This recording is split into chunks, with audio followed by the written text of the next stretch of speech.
if it's controlling you. I know that time can heal it all. I just gotta get through. I just gotta get through. I just gotta get through. Cause I feel like taking off. Find a place with a view. The pain is never gonna stop if it's controlling you. I know that time can heal it all. I just gotta get through. Sometimes I feel like all is lost, but I know it's not true. I wanna put up all my walls cause I'm not in the mood, but then I cut myself off from the rest of the room. I know that time can heal it all if you're patient and soon.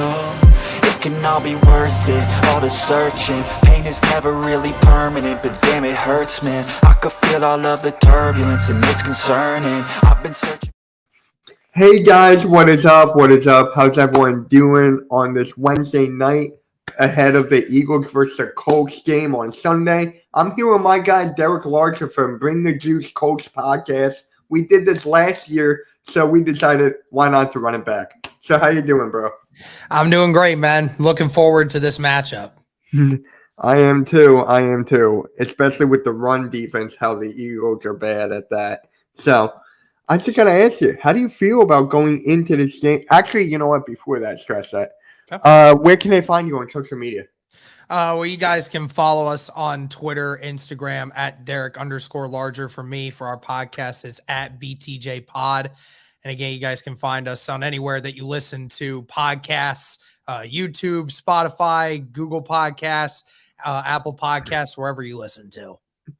All right, that sounds good. We got a full crowd in the chat. I appreciate it. So, how do you feel going into this game, going up against the 8-1 Eagles? Well, I mean, if you would have asked me going into before last game, I would have told you that I thought the Eagles would probably be winning by 4 or 5 touchdowns in this game because you know, Indy looked like a team that just had no fire in them.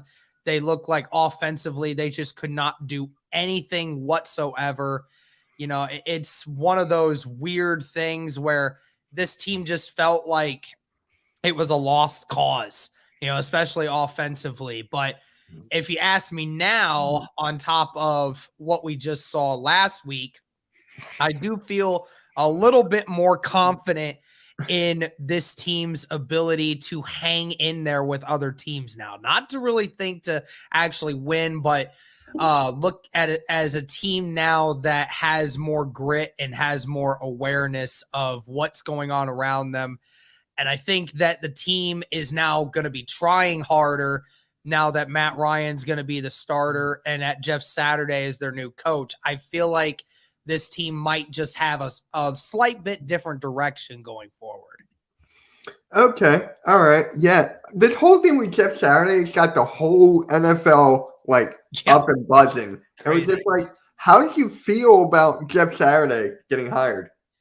Well, I mean, my initial reaction was just like everyone else's. It was just like, oh, wow, really? Like, what? Like, everyone was like that. We're like, wait, Jeff Saturday? Why? Like, we were all the same way. But, yeah, I mean, I'm sure you've seen the national media lose their minds over this, you know, saying that it's some of the most egregious stuff that's ever happened in the NFL in regards to coaching and all this other stuff. And if anyone's watched my channel over the last few days, I have posted several videos calling out several pieces of the media for their asinine comments.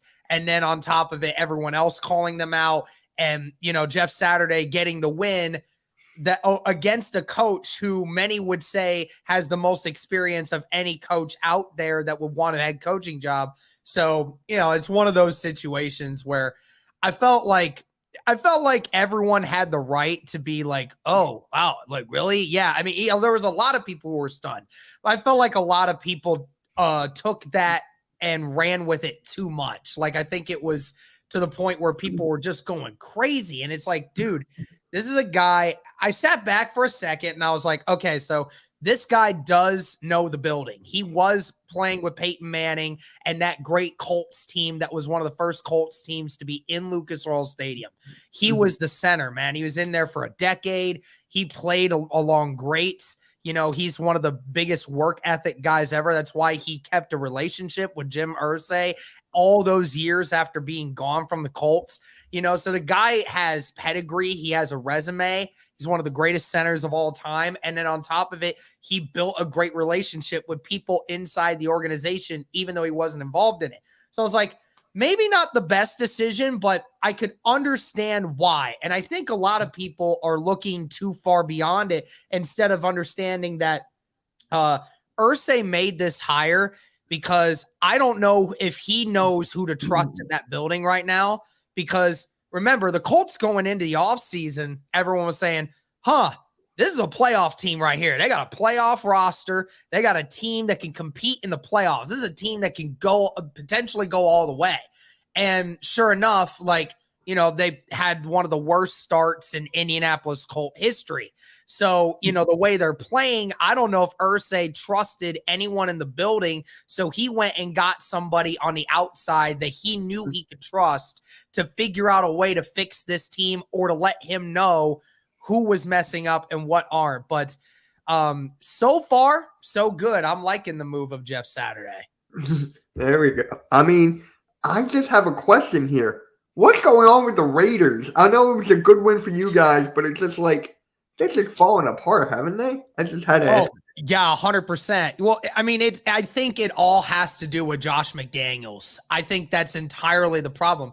Because I was looking at something earlier today, and they're talking about how Josh McDaniels, when he took the job of the Denver job many, many years ago, he went 6-0 to start his career. And then they found out he was cheating. He was taking other teams' practices and figuring out what they were doing and was able to tell his guys what they were doing. He was cheating. And so he got fired. And then his past, 31 games after that as a head coach, he's been 7 of 24, including this year. So he has not been good as a head coach. He's had all these years as assistant behind Bill Belichick and all these things. But Brandon Marshall said this on Kay Adams' show the other day, and he said that the one thing nobody wants to talk about with Jeff Saturday and why he is going to do good with the job is he knows how to lead men. He knows how to be a leader, and he knows how to get people to fall in line. Josh McDaniels is one of the most qualified coaches that you can ever have, but yet his teams are always terrible. Why? Because he doesn't know how to lead people. He may know the analytics and the play calling and things of that nature, but if you don't know how to lead people and how to put people in the right position to win, it doesn't matter how talented you are. And even with all the issues that the Raiders have had this year with injuries, I mean, they still have had Devontae Adams all year. He's one of the top wide receivers in the league. Derek Carr, who when he's at his best is a top 10 quarterback. You got a solid offensive line. You got a solid defense this year. You got 2 really good guys on the defensive line and a couple young guys in the secondary that are not terrible. So this is not a team that should be playing like they're 2-8. So again, it all comes back to McDaniels. Of course, their former GM, Mike Mayock, did an absolutely terrible job of constructing a roster. What is it? 5 of their last first-round draft picks are all either arrested or have been released from the team. So, they haven't hit very good on some of their big picks. So that also hurts. But at the end of the day, this team's just not trying very hard, and I blame the coach for that. Yeah. So how did Jeff Saturday do in his debut? I mean, it had to have been good, right? You got the win. Yeah, well, I mean, it was the most convincing win that the Colts have had all year. All year. I mean, they had only 3 wins coming into that game. They had the win against Kansas City, but that O-line gave up 6 sacks. They couldn't do anything offensively. The defense was just lights out on Mahomes. And at the end of the day, I think the Kansas City Chiefs just took us too lightly. I think they thought they were just going to walk in there and kill us when they actually didn't. You beat the Jacksonville Jaguars a few weeks prior to that, but the defense still looked terrible. They gave up 250 rushing yards. You played against Denver, but you never scored a touchdown in that game. It was deemed the worst Thursday night football game that we've ever seen. And so, this game, it was all phases felt like it was coming together. You're able to run the ball for almost 200 yards. Matt Ryan comes back into the lineup, and he looks like some of the best form we've seen all year. The offensive line had its best performance of the year by a long shot. And then the defense, while it wasn't spectacular, it was solid, and it got the job done. It stopped them enough times. So at the end of the day, it obviously wasn't a convincing win, and it is against the Raiders, but this team needed a win in order to make things work. And that was definitely an encouraging sign to see Jeff Saturday do that for this team. Yeah. Now, was he a coach in high school? That's what I've been hearing, like left and right. Yes, he coached a pretty known high school team in Georgia, if I'm not mistaken. But he never coached at college, and he never coached in the NFL prior to this. And that's why everyone was upset that he got the job, because he never had any coaching experience before getting this job. Now, was there another coach you had an eye on that could have been the head coach instead of Jeff Saturday? I think everyone was talking about, if we were talking about interim, there are people that we could have hired in the building, right? A lot of people brought up Bubba Ventrone, the special teams coordinator, because he's been in the building the longest. I think he's been in the building for like 3 or 4 years. So he's definitely of the interest. And I disagree with that comment. Getting rid of Reich was a mistake. It's not a mistake. Having Reich for that long was a mistake. But we could get back to that at another point, maybe. But anyways, yeah. But I think the problem is that Pat McAfee brought this up on his show the other day. Like, everyone asked, why didn't you just hire somebody in the building who's actually been a coach for longer, right? Like, well, the problem is most of the guys we had on the staff are new hires. Almost every single one of them have been in the building for less than a year.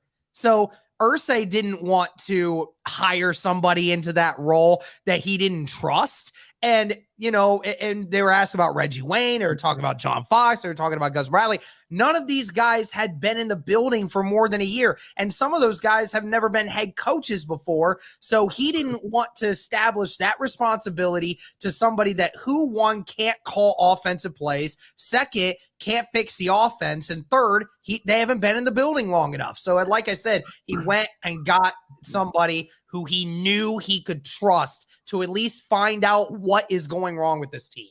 Mm-hmm. Why not take a chance on Jim Caldwell? Well, I think that that will probably be something that they will have in the process after the year's over. Like, when the year's over, they said there's going to be a process. We're going to figure out who's the best coach for this team. We're going to interview dozens of people, figure out who's going to, be the best fit for this team. If it's Jeff Saturday, great. If it's not Jeff Saturday and the team still just doesn't look good at the end of the year, they'll go find someone else who maybe can help bring that in. And Jim Caldwell, I'm sure, could be a guy, because like you said, he's been a coach here for, he was a coach here for a few years. So you know how it is. He definitely knows the building. Maybe he does bring Jim Caldwell in. But I mean, the problem is he got fired before, and it was weird because he got fired before and he had a winning record with this team. Now, again, Frank Reich had the same thing. He had a winning record when he got fired, but I think Jim Caldwell had a better handle on the team when he got fired. I just think Frank or Irsay thought that moving forward, they could find somebody that would explode the team rather than keep them average. Maybe there's a rift in the relationship there. I don't know what the relationship is.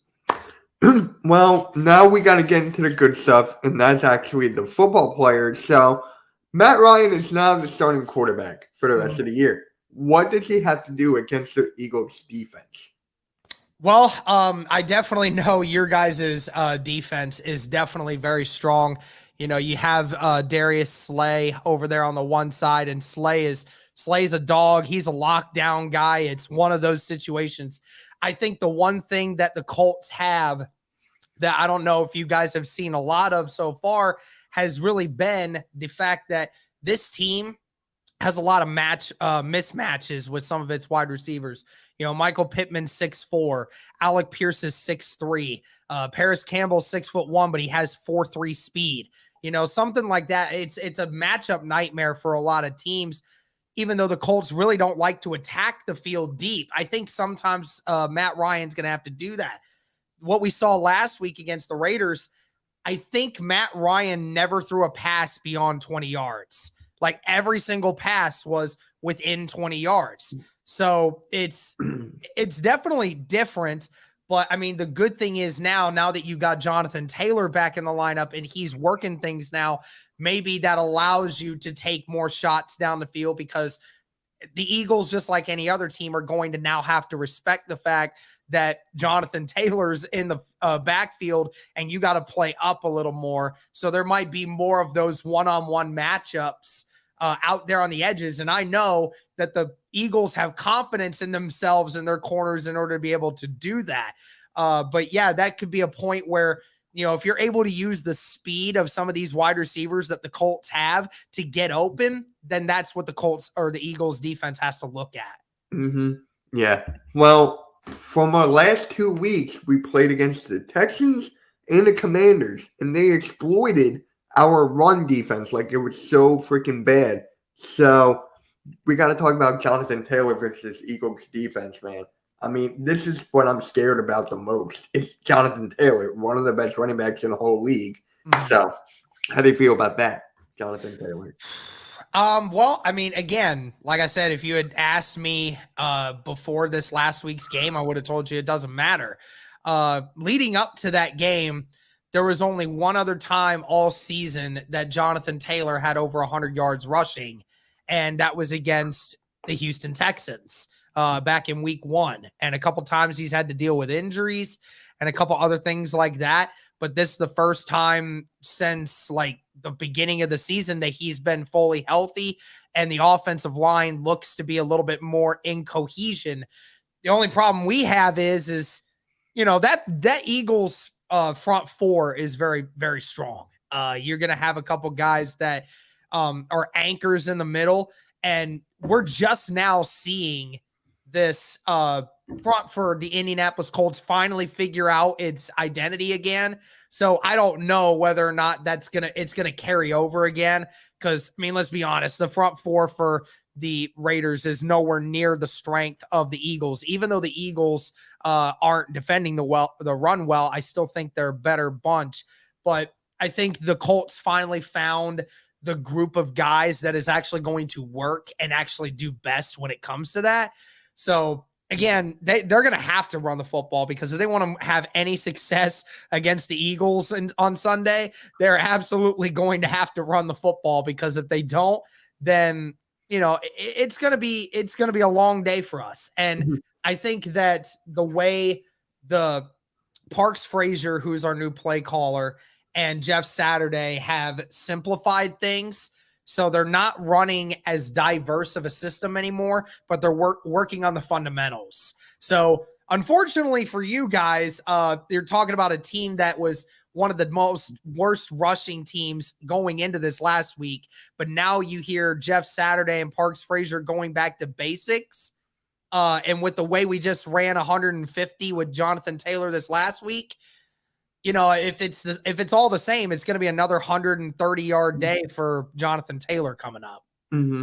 Yeah, and the Eagles just signed today Linville Joseph. He was like on all different teams to replace Jordan Davis. So we got to pray and see if that works. I don't know. Jonathan Taylor's a dog. And with Jonathan Gannon here, I mean, I don't trust anything this guy has to stop the run. I just don't. The defensive coordinator is so bad. It's so freaking bad. But, oh, my God. It's perfect time for you guys. Perfect time for you guys. Yeah, right, I guess the timing is perfect, huh? Yeah, we don't have Jordan Davis. I mean, bro, if we had Jordan Davis, we would be having a completely different I thought I heard he was injured. He's down for a couple weeks. Davis is a freaking load to move in the middle. That'd be terrible. Yeah, he's out for a couple weeks. So, yeah, how do you feel about CJ Gardner-Johnson in its secondary? Because, Gardner Johnson alone has 6 interceptions. He's leading the league. It's a scary thought. It's a very scary thought. And that's one thing that you guys have over the last few years really developed. I mean, again, bringing in all these guys,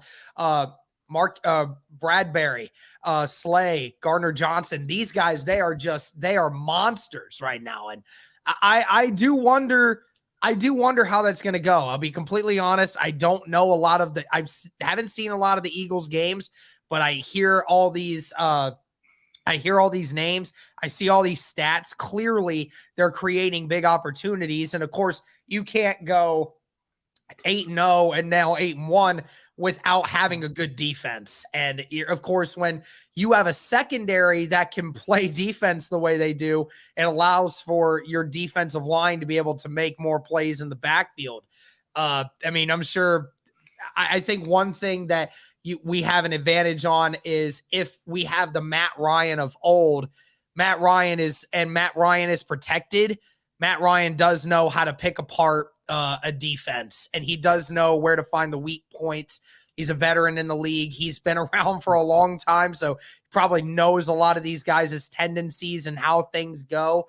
But it'll be an interesting challenge. It very much concerns me because, I mean, our receivers have been good, but nobody's really been fantastic or otherworldly. And I mean, you've got some guys that are at the top of the league. We don't. So I wonder how that's going to look. I mean, honestly, your wide receivers have been just getting it done. I mean, they're just there doing their job. I mean, that's all you need to do for a wide receiver, just get the job done and just have a quarterback. So. Yeah. I mean, it'll be interesting because Michael Pittman, he's been the most reliable. He's been averaging about 5-6 catches a game, has been getting close to 100 yards. He's the guy that makes those clutch catches in those moments. Alec Pierce, who, can make the 50-50 balls, that's it. That's his motto. Paris Campbell over the last 5 weeks has had an average of 6 catches a game for about 70 yards and a touchdown at this point. So Paris Campbell has been the biggest Swiss Army knife for this team because when he touches the ball, that speed that he still has is truly, truly insane. So be interesting to see how that works. Yeah. Now we got to flip it to the other side of the ball with Shaquille Leonard being out. He just had his back surgery. What was it, today or yesterday? It was yesterday, yeah. It was yesterday. So who has to take a massive step up to fill that void? Well, I mean, we've already seen all year of these linebackers taking the step up. Zaire Franklin and Bobby Okereke. I mean, Shaquille has only played in a grand total of 3 games. And in one of those games, he got hurt in the first quarter and couldn't even come back in. And then, he's on the pitch count for the other 2. So all year long, we have played this season without Shaquille Leonard in it. And this team has still done what it's done defensively and has been, a fringe top 10 defense. I mean, statistic wise, they are a top 10 defense. They're only giving up about 200, 220 passing yards a game. I mean, they have been phenomenal because of what they're able to do. But the linebackers, I think the thing is when it comes to the linebackers, Gus Bradley's system is very strenuous because the linebackers are the biggest centerpiece in that. They have to be able to play coverage. They have to be able to cover a lot of field. Zaire Franklin, I think, is like second in the NFL in tackles right now. Bobby Okereke is 10th. So both of these guys have been phenomenal at making tackles. Bobby Okereke actually is, I think, top 2 in pass coverage percentage when it comes to linebackers. So Bobby's been phenomenal. He'll guard any running back that comes out of the backfield. He was even designed to make it to guard Devontae Adams at times last week, which was stupid, but nonetheless, it happened. But these linebackers, I mean, they're studs in the run game, though. I mean, I know Gio used to always be yelling at Howie to go and get linebackers. If you guys had Zaire and Bobby on your team right now, you guys have the #1 defense, and it wouldn't even be freaking close. I mean, our linebackers right now are doing their job. Kaiser White, Hassan Reddick, Josh Sweat. We have a good linebacker core as well. Yeah. It's just so got to talk about this. How do you plan to stop Jalen Hurts, the MVP Hurts? Well, I mean, it's one of those things, man. He is just as much of a threat to run the football as he is to pass it. He is phenomenal. The best way to do it is, you got to get pressure off the edge. And that's the only way you're going to make it work is if you're going to get him to feel uncomfortable. That's the one thing you always want to do. It seems like there's only one quarterback in the NFL that is truly at his best when he is not, and when he's running around making the moves on everyone, and that's Lamar Jackson. Jalen Hurts is a phenomenal runner, but again, he is one of those guys that when he faces pressure, he's going to feel it, and he's going to maybe potentially make some mistakes. The only thing that he has going for him is the fact that his wide receiver group and the weapons he has to throw to this year drastically better than what he did in his first year coming in. So it'll be very difficult to deal with that. But, I think that Jalen Hurts is going to be hell for us. I mean, the good thing is we got Sam Ehlinger to be our practice quarterback this week, who plays a lot like Hurts. He has the ability to run. So we'll see how that goes. But yeah, the Colts are going to need to have a QB spy on him all game, or else it's going to be a long day. Yeah, I mean, just the way Jalen Hurts has been playing has surprised me, because in the beginning of the year, I was not big on Hurts. I was not big on him at all. Like, people were saying he was going to be the MVP, this and that. I'm like, I could not get behind that. So I needed to see him on the field. That's what he did. He proved me wrong. So I'm like, that's all I can say. Yeah. Jalen Hurts is doing his thing, and it's just amazing. So how has Ronnie McLeod been this so far for you? Rodney has been a unsung hero of this defense, man. I mean, sometimes when the defense doesn't seem like it's making plays, Rodney has one of those big plays that stalls drives and gives the defense some freaking credit, man. Gives them some help. Rodney's been great. I mean, he's been a true leader. He's been phenomenal. I mean, we all expected him to be a role player in this secondary and, be able to help out in ways that we thought, but never could we have imagined him playing at the level that he is right now, being a starter, being a mentor for these young guys in this already good secondary. I mean, he's been phenomenal. I'm really glad that we're able to acquire him, and what he's done for this defense has definitely been as big of an impact as anyone's. Yeah, now we have to see him on Sunday. So, you know what, to close it out, because I know you got to leave soon. So let's just do predictions right here, right now. What's your score prediction for this game? Man, it's tough, because this year I think I've probably predicted against this team more than actually picking for them. Just because I know it's a dark horse game for you guys, and coming off of that loss against the Commanders, it's either going to make your team or break your team. So I think that as long as the Colts can run the football, I think we can do it. I'm going to say final score of 24-23 Indy. I had 24-21 Eagles. Yeah, on my show yesterday, me and my guys, we had predictions, and that was mine because of this defense and Jonathan Gannon. I don't trust them. I really don't, but our offense is it's good, better than last year, and I feel like they can get the job done. So make or break, hardly. But yeah, so I just want to say thank you for coming on, man. We did this last year. It was fun. So where can they find you on social media, bro? Hey, you guys can find me on Twitter at Derek_Larger. You guys can find the podcast on Twitter at BTJ Pod or anywhere else. And you guys can find us on YouTube, Google Podcasts, Apple Podcasts, Spotify, anywhere you listen to your podcasts. All right. I really appreciate you coming on again. Hopefully, do we play against each other again next year? I have no idea. Right. Yeah. So, guys, make sure you hit that like button. Go sub up to Derek. He's almost at 15K. So, please go show him some love over there. And, yeah, for the show. Gardock, hey, man, I appreciate you being in here, dude. Yeah, guys. So, make sure you hit that like. hit that subscribe. We're on the road to 3K. So make sure, we'll catch you all later. Have a good one. See you guys. Peace.